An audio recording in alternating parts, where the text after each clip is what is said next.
শেষবার আমি যে চিকিৎসা করেছিলাম সেটা প্রথম স্টেপ ছিল, এবং এখন তোমার রক্তক্ষরণের কারণে তোমার ভিতরের অংশ পরিষ্কার করা হয়েছে, এর ফলে পরবর্তী চিকিৎসা ভালোভাবে করা যাবে। গোং বলে, এখন আমি বুঝতে পারছি। শাও বলে, এখন অনেক রাত হয়েছে, তাই তোমার ঘুমানো উচিত, কারণ আমিও ঘুমাতে যাচ্ছি। কাল সকাল সকাল উঠে আমাকে টাকা রোজগার করতে যেতে হবে। এই কথা বলে সে দ্রুত গিয়ে বেডের উপর শুয়ে পড়ে। গোং বলে, তোমার এত পরিশ্রম করার দরকার নেই। শাও বলে, আমি পাহাড়ি মেয়ে, তাই আমি পরিশ্রম করে টাকা রোজগার করে তোমায় সাপোর্ট করব।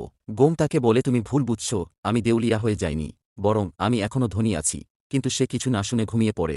গোং ভাবে সে এভাবে ঘুমায় কি করে। পরের দিন আমরা দেখি শাও একটি হোটেলে বসে আছে, আর এখানে সে কিছু মেল মডেল হায়ার করেছে, আর তার ম্যানেজার বলছে এরা হলো এই শহরের সবচেয়ে ভালো মডেল, আপনার পছন্দ হয়েছে। শাও বলে, হ্যাঁ ভালো। তখন লিংও সেই হোটেলে চলে আসে এবং শাওকে মডেলদের সাথে দেখে তাদের ভিডিও বানাতে শুরু করে, আর বলে, আমি এখন ওই গরিব ছেলেটিকে দেখাবো যে তার স্ত্রী তার সাথে কিভাবে প্রতারণা করতেছে। গোং যখন সেই ভিডিওটি দেখে তখন সে খুবই হতবাক হয়ে বলে, সে এখানে কি করতেছে। তখন তার নানি জিজ্ঞাসা করে, কি হয়েছে, আমার নাতি বউ এমন কি করেছে যাতে তুমি এত রাগ করছো। গোং বলে, নানি আমি তোমাকে সব পরে বলবো। তখন তার মা বলে, তুমি তোমার রাগকে শান্ত করো।